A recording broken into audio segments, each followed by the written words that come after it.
UP में assembly इंतखाबात के हवाले से हलचल तेज हो गई है।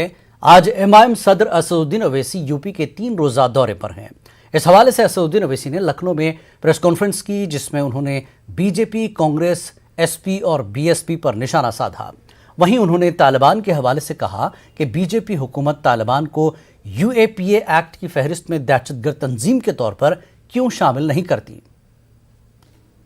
के लोकसभा के चुनाव में सीएसडीएस का डेटा है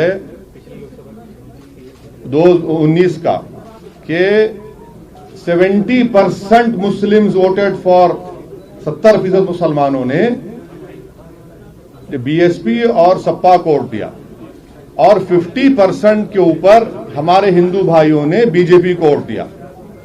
रोडों पे दिखे, अभी भी रोड पे हैं। किसने पार्लियामेंट में CAA का बिल फाड़ा? नहीं, एक मिनट, अखिलेश यादव ने फाड़ा, कांग्रेस ने फाड़ा, कौन?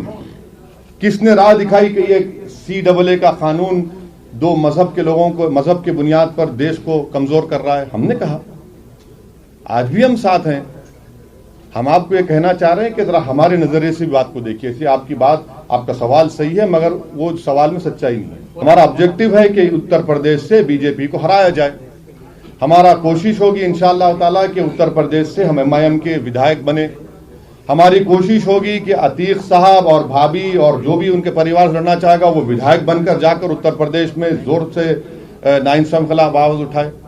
तो ये हमारी कोशिश होगी, ये हमारा ऑब्जेक्टिव है। इसमें बुरी बात क्या है? इसमें तकलीफ क्यों होने क्या बात है? 100 सीटों पर आप चुनाव लड़ रहे हैं। अरे भाई, हमने कहा कि 100 सीट पर तैयारी हो रही है, तो हमने कहा कि 100 है, 100 से बढ़ेंगी भी हो सकता है। समाजवादी पार्टी के साबिक रुकने पार्लियामेंट अतीक अहमद की अहलिया शाइस्ता परवीन ने एमआईएम में शमूलियत इख्तियार की है। शाइस्ता परवीन लखनऊ में मजलिस इत्तेहादुल मुस्लिमीन के सदर असदुद्दीन ओवैसी की मौजूदगी में पार्टी में शामिल हुई। इस मौके पर अतीक अहमद के वकील खान सौलत खान और अहल खाना भी मौजूद रहे।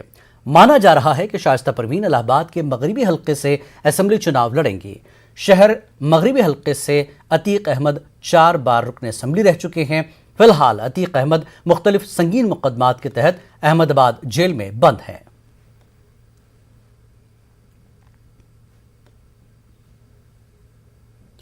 हर गुजरते दिन के साथ उत्तर प्रदेश में इंतखाबी सरगर्मियां तेज होती जा रही हैं। तमाम सियासी जमातें एक्शन में हैं।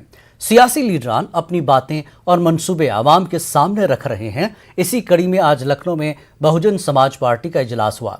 इजलास से खिताब करते हुए बीएसपी सरबराह मायावती ने आइंदा इंतखाबात में जीत का दावा किया। उन्होंने कहा कि बीजेपी हुकूमत आवाम और किसानों से किए गए वादों को पूरा नहीं कर सकी। उन्होंने कहा कि अगर उत्तर प्रदेश में बीएसपी की हुकूमत बनी तो तीनों ज़रई कवानीन लागू नहीं होने दिया जाएगा। उन्होंने आरएसएस सरबराह मोहन भागवत की भी नुक्ताचीनी की। उन्होंने कहा कि मोहन भागवत कहते हैं कि हिंदू और मुसलमान के अजदाद एक ही हैं। मायावती ने दरियाफ्त किया कि अगर ऐसा है तो मुसलमानों के साथ सौतेला सलूक क्यों किया जाता है। उन्होंने मजीद कहा कि ब्राह्मण समाज का भी हर सतह पर इस्तेहसाल होता है।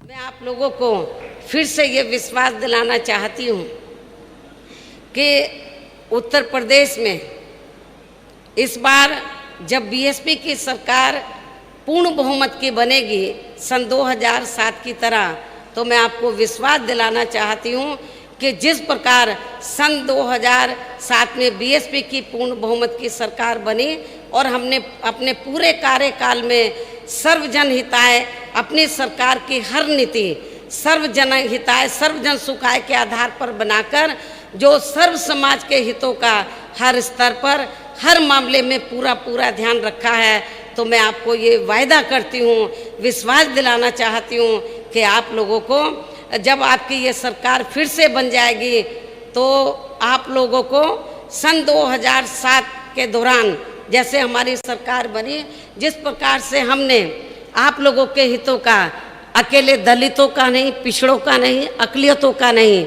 बल्कि अपर कास्ट समाज के लोगों का भी, और अपर कास्ट समाज में से खासकर ब्राह्मण समाज के लोगों का भी, क्योंकि उस चुनाव में इनका बढ़ चढ़कर योगदान रहा है।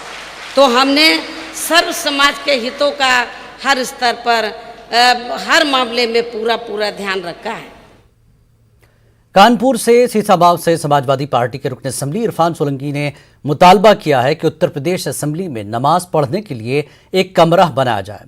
उन्होंने असेंबली स्पीकर से मांग की कि वो नमाज पढ़ने के लिए कमरा बनवाएं, चूंकि नमाज के लिए असेंबली से बाहर जाना पड़ता है।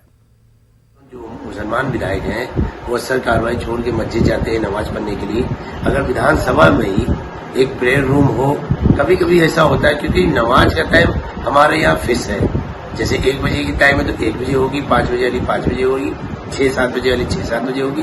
जो उसका टाइम अगर एक प्रेयर रूम छोटा सा ही सही 4-5 लोग जहाँ जाए अपनी नमाज पढ़े वापस आके हाउस में रहेंगे, एक तो इससे कार्रवाई नहीं छूटेगी। बहुत बार ऐसा होता है कि किसी विधायक का क्वेश्चन लगा हुआ है, महत्वपूर्ण क्वेश्चन है, छेद का मामला है, उसने लगा रखा है, अब वही उसी समय में मान लीजिए अजान का समय है और वो ना तो क्वेश्चन छोड़ सकता है ना नमाज छोड़ सकता है। और क्योंकि नमाज पूजा ये सब आस्था का विषय है और मेरा मानना ये है जहाँ आस्था की बात है वहीं बड़े बड़े इंटरनेशनल एयरपोर्ट हो या डोमेस्टिक एयरपोर्ट हो वहां भी एक छोटा सा प्रेयर रूम बना दिया गया है ताकि लोग अपनी इबादत कर सकें और आगे बढ़ सकें। और अगर ये अच्छा काम है, अगर विधानसभा अध्यक्ष जी चाहे तो इसमें विचार भी कर सकते हैं। और एक कमरा बना देने से न कोई हानि होगी न किसी को कोई तकलीफ होगी। उत्तर प्रदेश जमीयत उलमा के नायब सदर के ओहदे पर कानपुर के मौलाना अमीनुल हक अब्दुल्ला कासमी का तकर्रुर किया गया है। उनके मरहूम वालिद मौलाना उसामा कासमी यूपी जमीयत उलमा के सदर रहे हैं और अब उनके लड़के अमीनुल हक को जमीयत का नायब सदर बनाया गया है। इस मौके पर अमीनुल हक ने कुछ इस तरह अपने तासुरात का इजहार किया। हम जिस संगठन से जुड़े हैं जमीयत उलमा से, जिसकी जिम्मेदारी दी गई है, उसके बहुत सारे काम हैं, जिसमें से हालात के तहत वक्त के तहत इस वक्त का सबसे जो बड़ा काम है वो मुस्लिम बच्चे बच्चियों की पढ़ाई के ताल्लुक़ से है, एजुकेशन के ताल्लुक़ से है और समाज सुधार के ताल्लुक़ से। इन 2 चीज़ों को मेन मुद्दा बनाकर अपने शहर कानपुर में और पूरे प्रदेश में काम करने का इरादा है। और किन किन क्षेत्रों में काम करना है आपको और क्या आपने जो वो बना लक्ष्य बनाया? यूपी को 3 हिस्सों में बांटा गया है, एक वेस्ट है, ईस्ट है और एक सेंट्रल यूपी है। सेंट्रल यूपी में 26 ज़िले आते हैं, वहाँ पहले से काम हो रहा है। उसके अलावा टोटल यूपी में 75 ज़िले हैं जहाँ हमारी यूनिट है। उन सारे ज़िलों में ये शिक्षा से रिलेटेड और समाज सुधार से रिलेटेड काम करना है इंशाल्लाह। गाजियाबाद विकास भवन में समाजी फलाह बहबूद के दफ्तर में मुलाजमीन ने हंगामा किया। मुलाजमीन ने समाजी फलाह बहबूद अफसर पर नाज़िबा अल्फाज का इस्तेमाल करने और रिश्वत मांगने का इल्ज़ाम लगाया। मुलाजमीन का कहना है कि अफसर तनख्वाह की अदायगी के एवज में रिश्वत मांग रहे हैं। मुलाजमीन यूनियन ने भी अफसर के खिलाफ कार्रवाई की मांग की है। हालांकि समाजी फलाह बहबूद अफसर नदीम सिद्दीकी इन इल्जामात की तरदीद कर रहे हैं।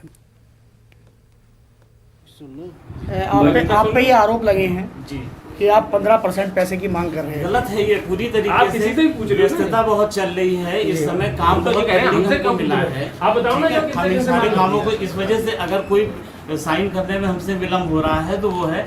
बाकी और इस तरीके की जैसे ये लोग बता रहे हैं, मैं काम के लिए इन लोगों से कह रहा हूँ काम को समय से पूरा कर दें, सिस्टम पे पूरा कर दें, ये सारी चीज़ें हैं। इसमें अगर विलम्ब हो रहा है, अगर मैं इसमें इन लोगों को कुछ कहता हूँ तो इन लोगों को ये बात बुरी लगती है। ये बात है। आप नहीं, इनका ये भी कहना है कि इन पर आप नहीं शब्द कहते हैं, बिल्कुल ऐसी कोई बात नहीं है, बिल्कुल सरासर ये हम इसको आप बताइए अध्यक्ष जी, कुछ ऐसी बात नहीं, ऐसी कोई बात नहीं है। इनका ये भी कहना है कि इनके बाद के जो लोग हैं उनका पैसे देके काम हो गया है। तो आखिर क्या वजह है कि इनका काम नहीं हो पा रहा? नहीं, इनका विलम्ब हो गया, इनके बाद जो हुआ उनका काम हो गया। तो कहीं ना कहीं इसमें मेडिकल बिल बहुत से थे, उनको रखा गया था, तो मैंने उसको सिस्टम बनाया कि इसकी एक पत्रावली बना लो, नोटशीट बना के मेरे सामने लाओ। ऐसे इस तरीके से सिंगल लेके आओगे फिर वो फाइलों में नहीं जाती है। कोई भी चीज़ व्यवस्थित नहीं थी, आप पता कर सकते हैं कि इसके पहले कोई चीज़ व्यवस्थित नहीं थी। मेरा मकसद खाली ये है कि चीज़ों को खाली सिस्टमेटिक ढंग से ले आए ताकि आने वाले समय में दिक्कत है। गाजियाबाद में दर्दनाक सड़क हादसे में 5 अफराद की मौत हो गई, जबकि 2 शदीद तौर पर जख्मी हो गए। गाजियाबाद के दिल्ली मेरठ एक्सप्रेसवे पर थाना मसूरी इलाके में बच्चों का मुंडन कराकर हरिद्वार से गाजियाबाद लौट रहे बदनसीब खानदान की गाड़ी को एक ट्रक ने टक्कर मार दी, जिसके नतीजे में ये दर्दनाक हादसा पेश आया। हरिद्वार से नाटी लौट रहे थे जी। हरिद्वार चंडी देवी ऋषिकेश से लौट रहे थे शाम के 6 बजे करीब जी। शाम को करीब गाजियाबाद और के पास से पैसे उधर से आ रहे थे, तो उधर से उल्टी साइड से ट्रक जा रहा था जी जिसमें लाइट नहीं थी जी। उनकी गाड़ी में टक्कर मार दी और ये हादसा हुआ। सभी की क्या हालत है अब? अभी जो है शिल्पी श्रीवास्तव खत्म हो गई, आशीष श्रीवास्तव खत्म हो गई, देवू श्रीवास्तव खत्म हो गई, सोनू खत्म हो गई और परी खत्म हो गई। मध्य प्रदेश में कोरोना कहर में अपनों को खोने वाले बच्चों की सरपरस्ती और कोरोना से फौत होने वाले सरकारी मुलाजमीन के बच्चों को हमदर्दाना तकरुड़ी का दावा तो हुकूमत के जरिए बहुत किया गया, लेकिन जमीनी सतह पर इसकी सच्चाई बिल्कुल मुख्तलिफ है। भोपाल की प्रियंका की मां जो सरकारी मुलाजमत में थी और कोरोना कहर में उनकी मौत हो गई। वालिद के साय से प्रियंका पहले ही महरूम हो गई थी, मगर हुकूमत के जरिए स्कीम का ऐलान करने के महीनों बाद भी प्रियंका हमदर्दाना तकरुड़ी को लेकर दर दर की ठोकरें खाने को मजबूर हैं। वहीं कांग्रेस ने भी हुकूमत की फलाही स्कीम को सिर्फ कागजों तक महदूद बताया है, जबकि हुकूमत का ये दावा है कि जिन लोगों के लिए फलाही स्कीम बनाई गई है उन्हें फ़ायदा पहुंचाने के लिए ज़मीनी सतह पर स्क्रूटनी का काम जारी है। लेकिन ये स्क्रूटनी कितने माह में मुकम्मल होगी और कोरोना से फौत होने वालों के अहले खाना को इसका फ़ायदा कब मिलेगा, इस बारे में आप मुतासरीन और वजीर के बयान सुनिए। जिनकी कोविड से मृत्यु हुई उनके कल्याण के लिए जो बहुप्रचारित योजनाएं बनाई गई उनका लाभ जमीन पर क्यों नहीं पहुंच रहा है? सरकार को ये बताना चाहिए कि कितने बेसहारा बच्चों को उन्होंने गोद लिया, कितने बेसहारा बच्चों को उन्होंने सहायता पहुंचाई, कितने परिवार जो उजड़ गए उन्हें आर्थिक सहायता दी गई। ये सार्वजनिक किया जाना चाहिए। लोगों को परेशानी है, सतह तक ये जमीन तक ये पहुंच ही नहीं रही है योजनाओं का लाभ। और सबसे बड़ा सवाल मैं ये करना चाहता हूं कि प्रदेश सरकार ने बहुत ढोल ढमाके बजाकर घोषणा की थी कि जो पत्रकार हैं वो फ्रंट लाइन वर्कर का उन्हें दर्जा दिया जाएगा। तो सरकार ये बताए कि कितने जो पत्रकार जिनकी मृत्यु, अकाल मृत्यु, असमय मृत्यु कोरोना के कारण हुई है, उनको क्या आर्थिक सहायता इस सरकार ने दी, उनके नाम सार्वजनिक करे, बताए। आज वो परिवार भी उन्हें ना मुफ्त इलाज मिला, ना उन्हें जो है सहायता मिली। तो किस तरह की घोषणाएं हैं इसका जवाब आना चाहिए और सरकार को बताना चाहिए कितने पत्रकारों को उन्होंने कोरोना वॉरियर्स मानकर और उनको आर्थिक सहायता पहुंचाई है। माननीय मुख्यमंत्री शिवराज सिंह चौहान जी ने कोरोना काल में जो दुर्भाग्यपूर्ण मृत्यु हुई है उनके परिजनों को सहारा देने की अलग अलग योजनाएं मध्य प्रदेश में बनाई हैं। वो कर्मचारी अधिकारी जिनकी मृत्यु कोरोना में हुई है उनके परिजनों को अनुकंपा नियुक्ति देने की योजना सरकार ने बनाई है और उसमें सभी स्तर के कर्मचारी अधिकारियों को ये सुविधा का लाभ मिले, ये योजना में हमने इंगित किया हुआ है। उसके साथ ही वो बच्चे जिनके सर से माता पिता का साया उड़ गया है इस कोरोना काल में, उनको भी 5,000 रुपये महीना पेंशन देने की योजना सरकार ने बनाई है और इन दोनों योजनाओं पर जिला स्तर। खबरों का यह सिलसिला जारी रहेगा एक ब्रेक के बाद।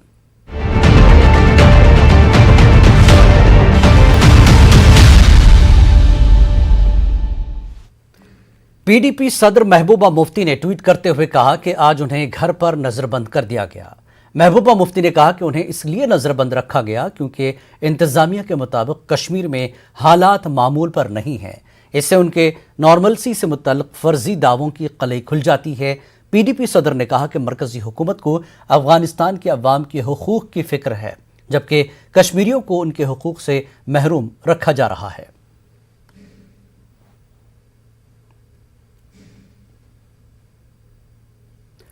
पीएम मोदी ने शिक्षक पर्व प्रोग्राम से वीडियो कॉन्फ्रेंसिंग के जरिए खिताब किया।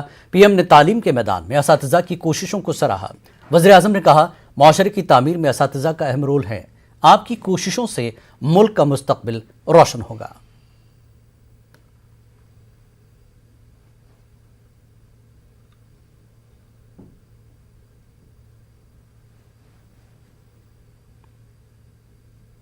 जो स्पिरिट आपने अभी तक दिखाई है उसे हमें अब और ऊंचाई देनी होगी और हौसला देना होगा।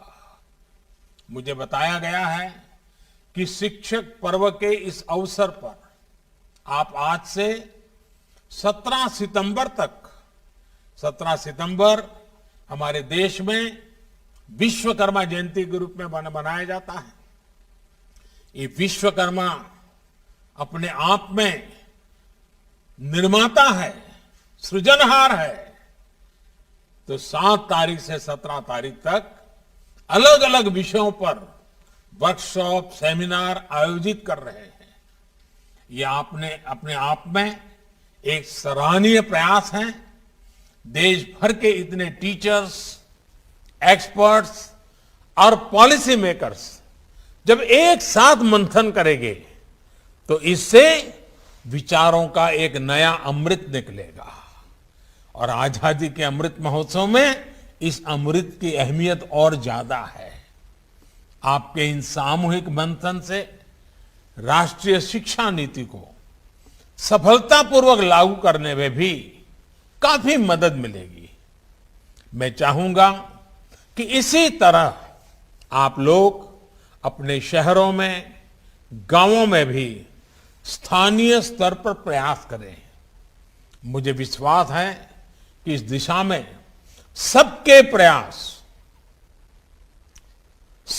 प्रयास से देश के संकल्पों को नई गति मिलेगी। कर्नाटक में अब 6ठी से 8वीं जमात के बच्चे स्कूलों का रुख कर सकते हैं। कोरोना के एहतियाती तदाबीर को इख्तियार करते हुए स्कूलों को खोलने की इजाजत दी गई है। बेंगलुरु के फ्रेजर टाउन में हाजी इस्माइल सेठ उर्दू स्कूल की बहार दोबारा लौट आई है। स्कूल को पाक साफ करने के बाद यहां दोबारा क्लासों का आगाज हुआ। समाजी फासला, मास्क और सैनिटाइजेशन का ख्याल रखते हुए स्कूल में पढ़ाई का सिलसिला शुरू हुआ। इस तरह कर्नाटक में 6ठी जमात से लेकर डिग्री तक की इस पढ़ाई स्कूलों और कॉलेजों में शुरू हो चुकी है। कोरोना वबा से मुतासर हुआ तालीमी निज़ाम अब मामूल पर लौट रहा है।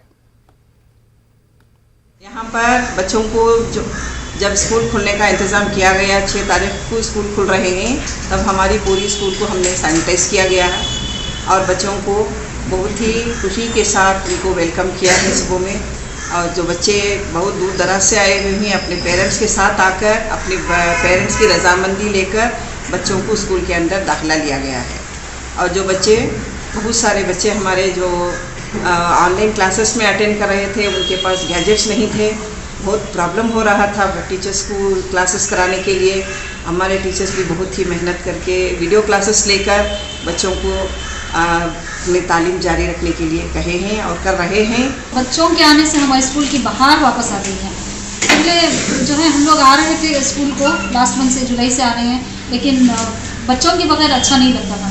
तो ऑनलाइन क्लासेस तो रेगुलरली लेते थे हम लोग, फिर भी जो है बहुत बच्चों को के पास जो है मोबाइल नहीं था।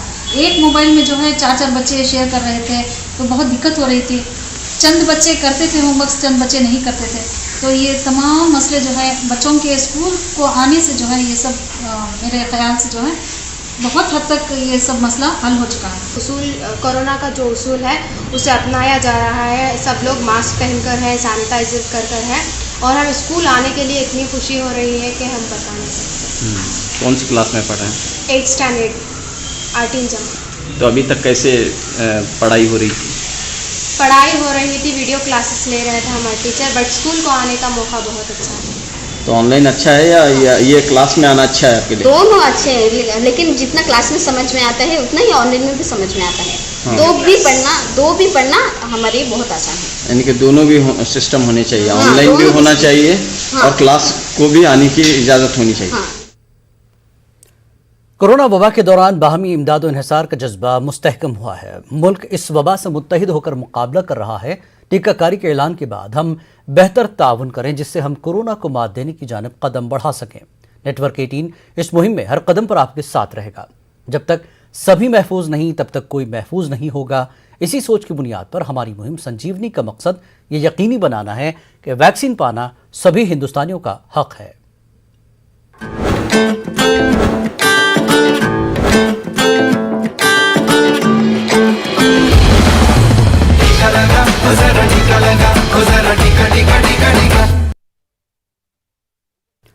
क्या सैनिटाइजर नुकसानदेह है? क्या टीके आपके डीएनए को मुतासर करते हैं?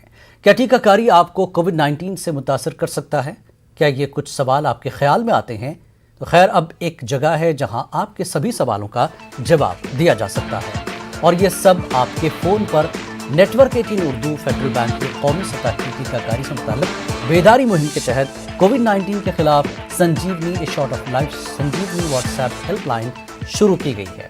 आपको बस 7977773753 नंबर पर व्हाट्सएप करना है और आपको उसी वक्त आपके सवाल का जवाब मिल जाएगा। जानकारी जिसे जांच और क्रॉस चेक किया गया है। तो आगे बढ़ें, कोविड-19 पर अपने सवालों को व्हाट्सएप करें और अपनी ज़रूरत की सभी जानकारी हासिल करें। नंबर है 7977773753 पर।